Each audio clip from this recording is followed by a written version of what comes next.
जय श्री राधा रानी सरकार की, जय श्री कृष्ण भगवान की, जय श्रीमद् भागवत महापुराण की, जय सदगुरु देव श्री बंसी वाले महाराज की। श्रीमद् भागवत महापुराण के पहले स्कंद के अध्याय 14 और 15 की कथा आज हम आपको सुनाने जा रहे हैं, जो कि इस प्रकार है।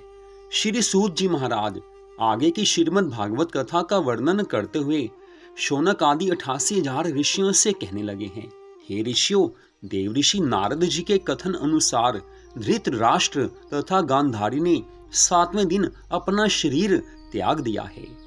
तब विदुर जी उनका अंतिम संस्कार करके तीर्थ यात्रा को चले गए।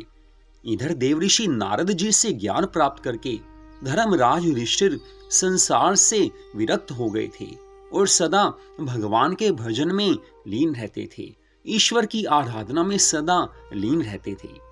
उन्हीं दिनों त्रिलोकीनाथ भगवान श्री श्याम सुंदर भी द्वारिकापुरी को छोड़कर अपने परम धाम को पधार गए थे।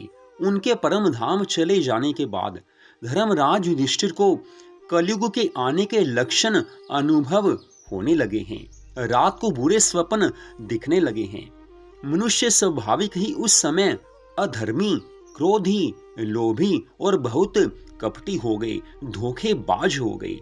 पति पत्नी, पिता पुत्र और भाई भाई में लड़ाई झगड़ा होने लगा। विरोधाभास सब में बढ़ने लगा है। कलयुग के इन लक्षणों को देखकर एक दिन धर्मराज युधिष्ठिर ने भीम से कहा कि हे भ्राता, भगवान श्री कृष्णचंद्र जी को पहुंचाने के लिए अर्जुन द्वारिकापुरी गए थे, परंतु 7 मास बीत जाने पर भी वे अभी तक लौटकर वापिस नहीं आए। उनका कोई समाचार भी हमें ज्ञात नहीं हुआ। इधर नारद जी हमसे ये कहकर गए हैं कि भगवान श्री कृष्णचंद्र जी ने भूमि का भार उतारने के लिए ही अवतार लिया था, सो उन्होंने महाभारत का युद्ध करवाकर भूमि का भार हल्का कर दिया। अब मृत्यु लोक में उनका थोड़ा सा कार्य शेष रह गया है। इसके बाद प्रभु भी अपने परम धाम को चले जाएंगे। इसलिए हे भ्राता, आजकल संसार में बढ़ते हुए इन अशुभ लक्षणों को देखकर मुझे ऐसा मालूम होता है कि अब वह समय निकट आ गया है। जिन भगवान श्री कृष्ण जी की अनंत कृपा से हमने अपने बड़े बड़े शत्रुओं को हराकर यह सुख वैभव राज्य पद प्राप्त किया है, उन प्रभु श्याम सुंदर के बिना अब मुझे रात दिन बुरे शकुन दिखते हैं। नित्य प्रति मेरी बाईं भुजा और बाईं आंख सदा फड़कती रहती है और हृदय में ना जाने किस तरह का गुप्त भय लगा रहता है। प्रातःकाल के समय सूर्य की ओर मुख करके अनेकों सियार रोते हैं और दिन में आकाश से तारे टूटते हुए दिखाई देते हैं। कुत्ते दिन रात रोते हैं और सूर्य उदय होने पर भी दशों दिशाओं में अंधकार सा नजर आने लगा है। इन दिनों भूचाल भी अधिक आने लगे हैं और पृथ्वी भी बारंबार डगमगाने लगी है। आकाश में यदि थोड़ा सा भी बादल हो जाए तो तुरंत बिजली गिर पड़ती है। आंधियां भी ज्यादा आने लगी हैं, तूफान भी आने लगे हैं और सूर्य का प्रकाश मलिन हो गया है। नदी नालों का जल विपरीत दिशा में बहने लगा है। अग्निहोत्री लोग जब अग्नि में आहुति डालते हैं तो अग्निदेव उससे प्रसन्नता पूर्वक ग्रहण नहीं करते हैं। बछड़े अपनी माता का दूध प्रसन्न होकर नहीं पीते और गौवें अपनी आंखों से अश्रु जल बहाती रहती हैं। देव मूर्तियों से पसीना निकलने लगा है। मेरी सभा में लोग अकारण झूठ बोलने लगे हैं और मनुष्य स्वाभाविक ही अधिक क्रोधी और लोभी हो गए हैं।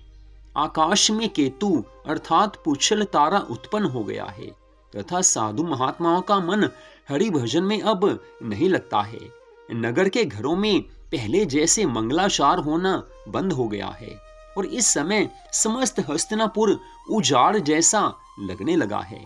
हे भीमसेन, इन लक्षणों से मुझे ऐसा मालूम पड़ता है कि अब हमारे हितकारी रक्षक और प्राणों से भी अधिक प्यारे भगवान श्री श्याम सुंदर अपने परम धाम को पधार गए हैं। जिस समय धर्मराज युधिष्ठिर इस प्रकार चिंता कर रहे थे, उसी समय द्वारिकापुरी से आए हुए अर्जुन ने उनके श्री चरणों में प्रणाम किया है।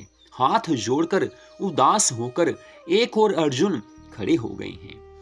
अर्जुन इस कारण उदास थे कि जिस समय भगवान श्री कृष्णचंद्र जी गोलोक धाम को पधार रहे थे, उस समय उन्होंने अपने दारुक सारथी द्वारा अर्जुन को यह समाचार भिजवाया था कि वे द्वारिकापुरी की सब विधवा स्त्रियों, बालकों, वृद्धों और यादवों की समस्त वस्तुओं को हस्तिनापुर ले जाएं।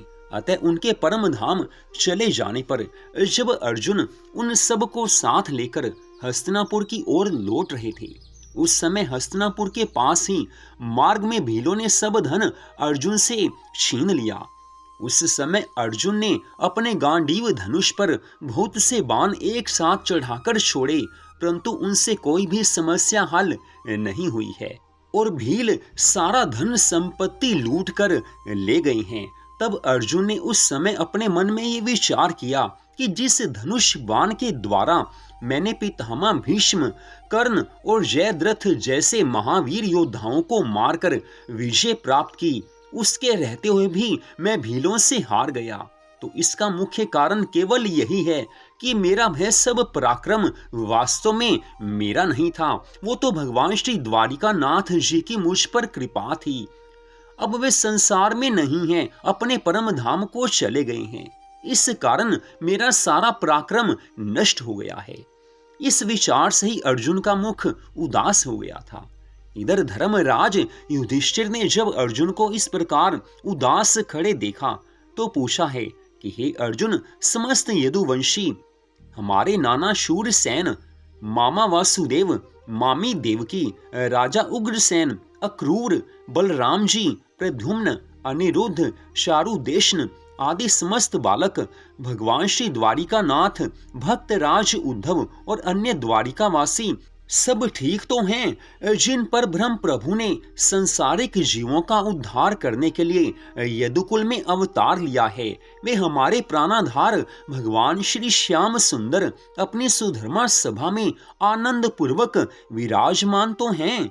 हे अर्जुन, तुम बड़े ही उदास दिखाई दे रहे हो। क्या तुम्हें कोई रोग तो नहीं हो गया? अथवा तुम जो इतने दिन द्वारिकापुरी में रहे, सो वहां तुम्हारा किसी ने अनादर तो नहीं कर दिया? वहां किसी सभा में तुम्हारा अपमान तो नहीं हुआ? क्या तुमने किसी को कोई वस्तु देने के लिए कहा था जो तुम उसे दे नहीं सके हो? तुमने किसी साधु और ब्राह्मण का अपमान तो नहीं कर दिया? क्या कोई भूखा अतिथि तुम्हारे द्वार से बिना भोजन किए लौट गया है?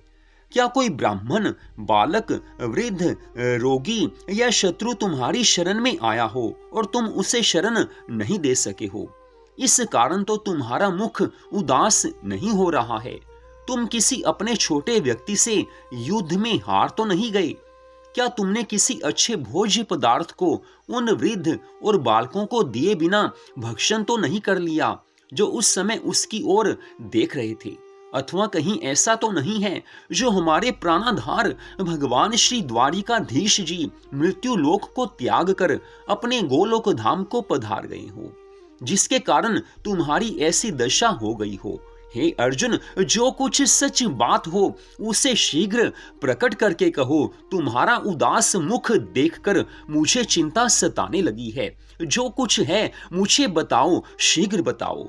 आज इतनी कथा सुनाने के पश्चात श्री सूत जी महाराज कहने लगे हैं, हे शौनक आदि ऋषियों, धर्मराज युधिष्ठिर की इन बातों को सुनकर भी अर्जुन मुख से कुछ नहीं बोले हैं।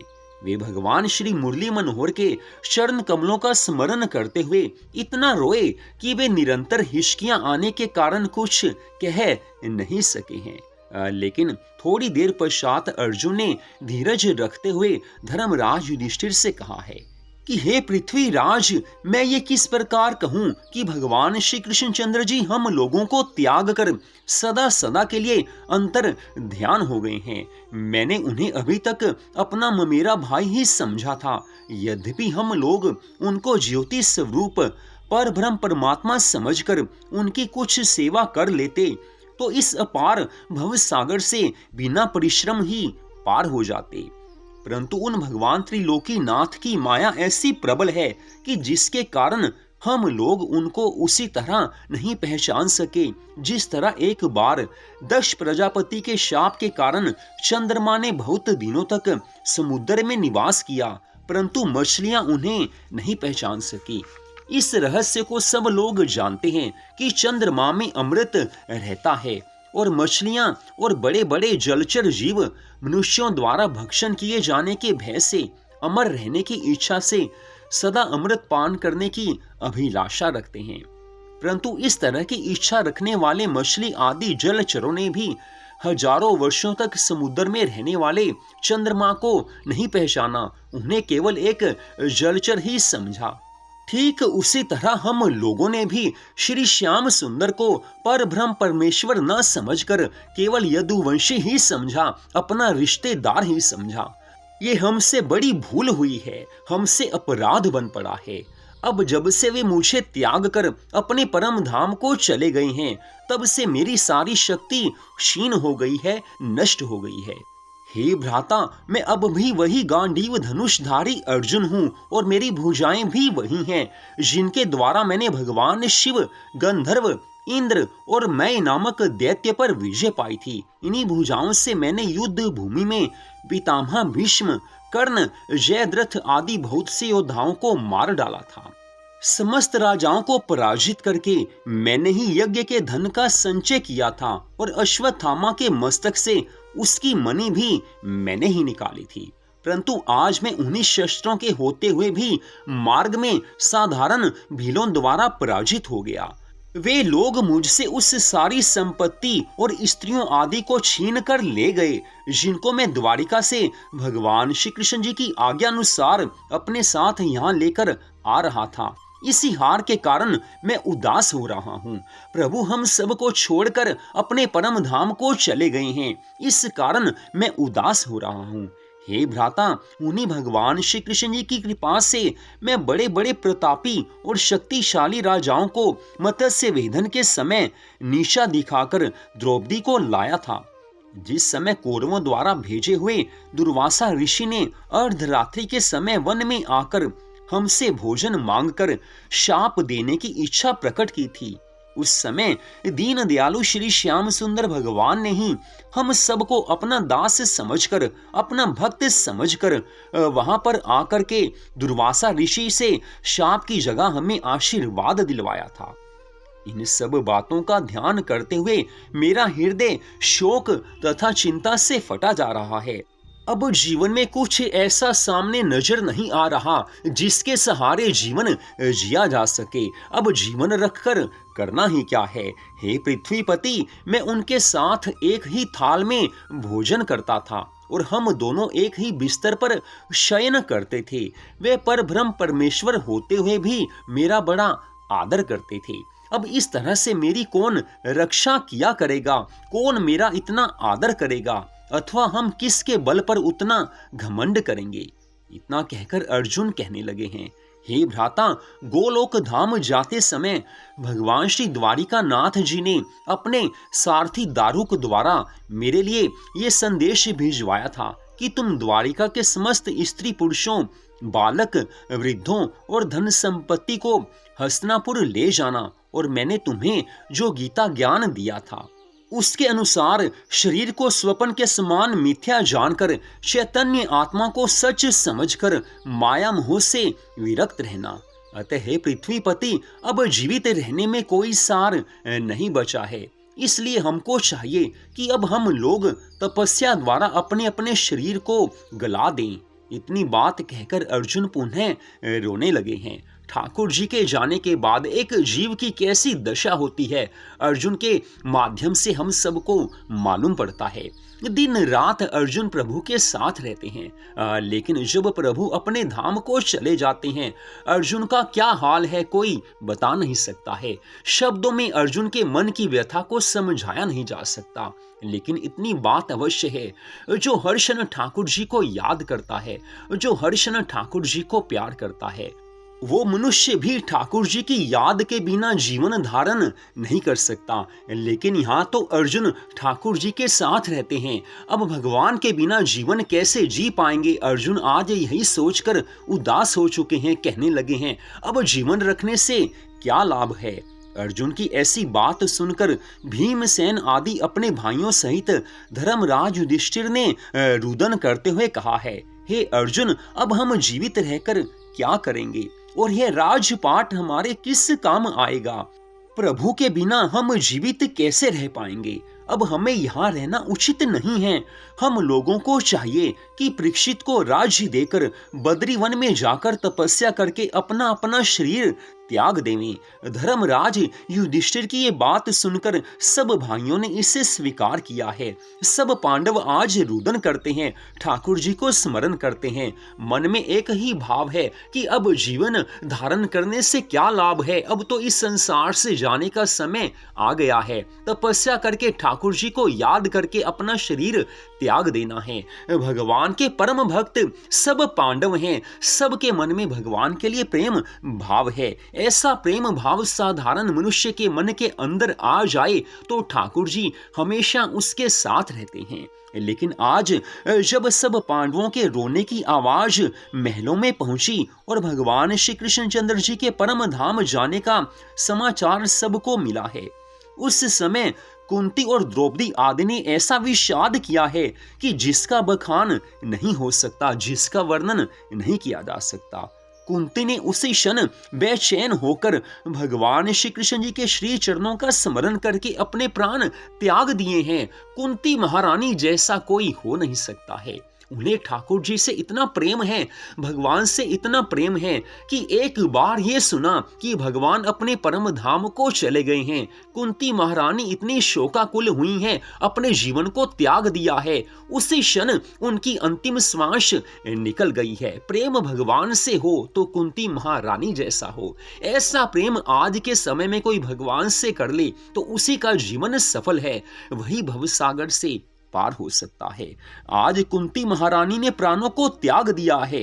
तदनंतर धर्मराज युधिष्ठिर ने कुल पुरोहित को बुलाकर अपने नाती परीक्षित को हस्तिनापुर का राज्य दे दिया है और व्रत नाम के बालक को, जो यदुवंशी था, भगवान श्री कृष्ण जी के वंश में जीवित रह गया था, उसे मथुरापुरी का राज्य सौंप दिया है। इसके बाद आज धर्मराज युधिष्ठिर, अर्जुन, भीम, नकुल, सहदेव और द्रौपदी ने अपने सुंदर वस्त्र आभूषण उतार कर एक एक कोपिन और चादर पहनकर राजभवन से आज सब बाहर आकर खड़े हुए हैं।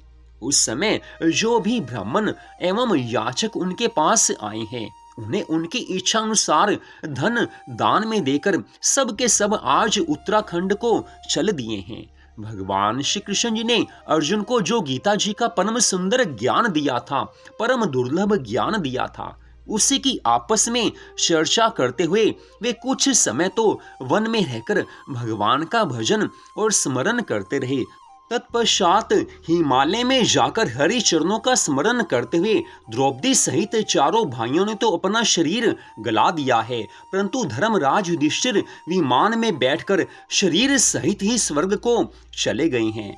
उधर विदुर जी ने भी श्री कृष्ण वियोग से परभास क्षेत्र में जाकर अपना शरीर त्याग दिया है। राजा परीक्षित राज सिंहासन पर बैठने के बाद धर्म अनुसार प्रजा का पालन करने लगे हैं। उन्होंने अपने न्याय के द्वारा समस्त प्रजा को प्रसन्न करके रखा था। ठाकुर जी को याद करके प्रजा का पालन करते हैं, पांडवों के वंश से हैं, इस कारण धर्म तो जीवन में अवश्य होना ही था। धर्म के मार्ग पर जो चलता है उसे हो सकता है आरंभ में दुख मिले, लेकिन धर्म का पालन करने से जीवन सुखमय बन ही जाता है। जो धर्म के मार्ग पर चलता है प्रभु उसकी रक्षा करते हैं। राजा परीक्षित ठाकुर जी को याद करते हैं, धर्म के मार्ग पर चलकर प्रजा का पालन करते हैं। प्रजा प्रसन्न है कि राजा परीक्षित जैसा राजा मिला है। राजा परीक्षित ने 3 बार अश्वमेध यज्ञ करके कलयुग को दंड दिया था। राजा परीक्षित ने अपना विवाह राजा विराट की पोत्री से किया है। वे दान और धर्म कर्मों में इतना अधिक धन लगाते थे कि एक बार यज्ञ करते समय संपूर्ण धन समाप्त हो गया। उस समय भगवान श्री कृष्ण जी का ध्यान करने से उन्हें कहीं बहुत सा धन प्राप्त हो गया, जिससे उनका यज्ञ अच्छी तरह से संपन्न हो गया। जो ठाकुर जी के भक्त होते हैं उनका कोई भी कार्य ठाकुर जी रुकने नहीं देते हैं। जो भगवान पर विश्वास कर लेता है उसकी ठाकुर जी सदा रक्षा करते हैं, उस पर कृपा करते हैं। इसी तरह तीसरा अश्वमेध यज्ञ करते समय धर्मराज युधिष्ठिर को धन की आवश्यकता पड़ी थी। उस समय भगवान श्री कृष्ण जी ने धर्मराज युधिष्ठिर को ये बताया था कि हे धर्मराज, पूर्व युग में राजा मरुत ने ऐसा यज्ञ किया था कि उसके यहाँ ब्राह्मणों को प्रतिदिन सोने के नवीन थाली, लोटा और चौकियों पर भोजन कराया जाता था और उन जूठे बर्तनों को नित्य प्रति नगर की उत्तर दिशा के एक गड्ढे में फेंकवा दिया जाता था। उस यज्ञ की समाप्ति के बाद जितने सोने के बर्तन बचे थे वे भी अभी तक उस नगर के दक्षिण में गड़े हुए हैं। अतः उन बर्तनों को लाकर तुम अपना यज्ञ का कार्य संपन्न करो। तब धर्मराज युधिष्ठिर ने उन्हीं बर्तनों को मंगवाकर अपना यज्ञ संपूर्ण किया था। ठाकुर जी हर किसी के लिए कोई ना कोई व्यवस्था कर ही देते हैं। जो भगवान पर विश्वास कर लेता है उसके विश्वास की भगवान सदा रक्षा करते हैं। इतनी कथा सुनकर शौनक आदि ऋषियों ने श्री सूत जी महाराज जी से प्रश्न किया है, हे सूत जी महाराज, महाराज परीक्षित ने कलयुग को किस कारण दंड दिया था, ये कथा सुनाने की कृपा कीजिए। सूत जी महाराज कहने लगे हैं, हे ऋषियों, जब राजा परीक्षित ने 7 द्वीपों के राजाओं को पराजित करके अपने अधीन कर लिया, तब उन्होंने अपने हृदय में विचार किया है कि धर्मराज युधिष्ठिर के राज्य में तो द्वापर युग था, किंतु अब कलयुग आ गया है, अतएव मैं अपने राज्य में कलयुग को नहीं रहने दूंगा। ऐसा सोचकर राजा परीक्षित विश्व विजय करने को चल दिए हैं। वे जिस देश में जाते थे वहीं पर वो देखते थे कि हर कोई भगवान की भक्ति में लगा है, हर कोई भगवान के भजन में लगा है।